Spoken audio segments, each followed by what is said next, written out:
Hello guys, magandang hapon. Ayan, magluluto tayo guys ng pusit. At syempre, meron tayo oil, white pepper, dark sauce, tsaka yung ating oyster sauce. At hindi nawawala po yung ating yung ating garlic onion.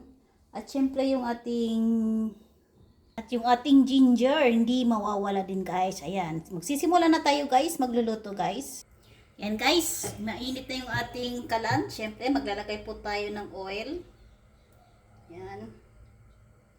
Yan. Ganito lang amount lang guys yung oil guys. Depende na yun sa inyo kung ilang yung ano nyo. Basta ako ganitong amount okay na to. So unahin muna natin guys yung ating ang ating ginger.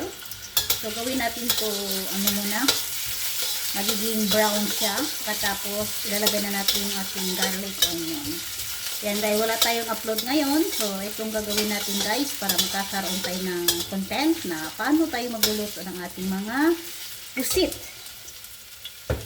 Yan. May mga kanya-kanyang paraan guys. Depende kung paano kayo magluluto ng pusit.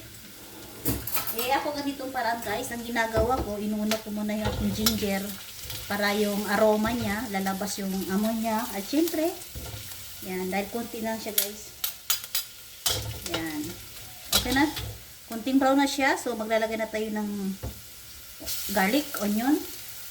Mix niya siya guys, garlic, onion. Yan. Diba guys, ganito lang paraan guys kung paano magluluto. At syempre, nandito na po yung ating mga oyster sauce, white pepper. At naglagay po ako guys, kunting dark sauce para masyado siya, no? So, ito na guys, ilalagay na natin. Yan, malalaki yan guys. So, diba? Malaki yan guys.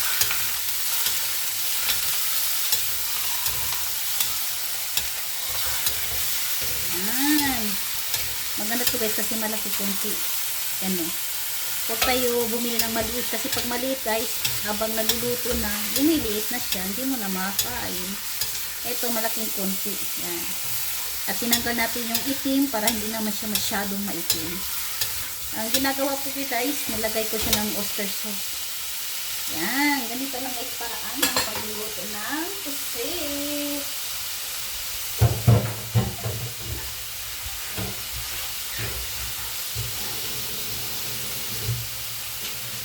Takpan ko muna saglit guys. Yan, ganito lang guys ang pagluluto ng aking pusit. At syempre nakikita nyo ako ngayon sa salamin. Hello vlogs. Maraming salamat sa mga walang sawang nagsusuporta sa akin. Yan, ganito lang tayo guys bilang isang content creators, isang YouTubers ay sipag-sipag lang talaga sa pag-upload. At syempre wag tayo mabilisan na umangat. Mas maganda na yan, mahina yung lumalabas. At least safe naman yung ating channel. Diba guys? Huwag tayo magano sa mga nakikita natin na mabilisan. Mas maganda na yan, tayo. Kahit mahina naman, at least safe naman yung ating channel. Yan talagang pinaka-importante. Huwag tayo masilaw sa earnings. Kasi karamihan kasi, gusto nila, malaki agad yung kitaan. Ayan guys, maglalagay na tayo ng white pepper. Mabilis lang to. Yan, yung ating white pepper. Ayan. Depende na yun sa inyo. At syempre, yung ating oyster sauce. Ito yung lagi kong ginagamit guys na oyster sauce. Meron po siya vegetarian mushroom oyster sauce. Yan. Yan. Ganito lang din yung amount. At syempre, yan na guys, naglagay na natin ng oyster sauce. White pepper, walang tubig yan guys ha, pero tingnan nyo guys yung tubig guys, marami na siya, o diba, sabi ko sa inyo, hindi niya kailangan lagyan ng tubig. Yan, ganito lang guys ang pagluluto ng ating pusit, na maglalagay po ako ng konting, yan guys, sili, kahit dalawa lang para maanghang konti ba. Yan, siguraduhin ko muna guys para maluto yung pusit natin. Yan.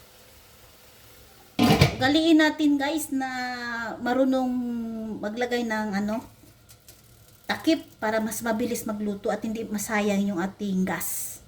Yung ganito lang yung paraan guys paano magluluto. Ayan. Mga ilang minuto na yun guys.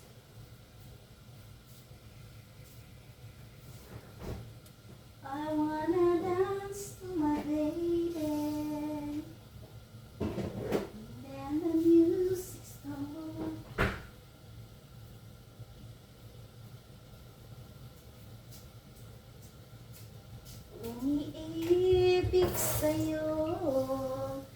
Kahit na nagdurugo ang puso, kung sakali iwanan ganyan, huwag kang mag-alala, may nagmamahal sa'yo, nandito ako. Yan. Tingnan nyo guys yung tubig. Kita nyo guys yung tubig guys. Walang tubig to nilagay ko. Diba? Puro-puro lang. So, ganito siya guys. O, diba? Mamaya, pagkita ko sa inyo. Ito na guys, ang aking, yan, gawin ko lang siya guys, ano guys, tuyo, yan, diba?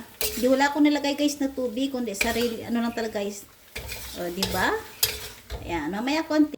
Ito na guys, katatapos ko lang guys, ayan, syempre nilagay na natin yung sa, ano guys, lugar, para maganda naman yung tignan at malinis. O, di ba guys? Ito yung ginawa ko guys na pusit. Kanina na pinakita ko sa inyo. Ano lang guys, wala akong nilagay na tubig. Ang bilis niya nagkaroon ng tubig marami. So, tinanggal ko muna yung pusit para hindi siya magiging overcook. So, ginawa ko muna guys, magiging sticky yung kanyang sauce. Pagkatapos, sinauli ko siya ulit. So, ito na guys, yung aking pusit ngayon guys. Maraming salamat guys sa pagsama nyo sa akin. At syempre sa mga walang sawang nagsusuporta din sa aking video. Maraming salamat guys. At syempre, huwag nyo kalimutan guys, i-click yung bell para lahat kayo updated sa aking mga bagong upload. Maraming salamat guys. Ito pala guys, si Adora Abanto. Ito yung aking channel sa aking YouTube. Maraming salamat. God bless everyone guys. Bye bye.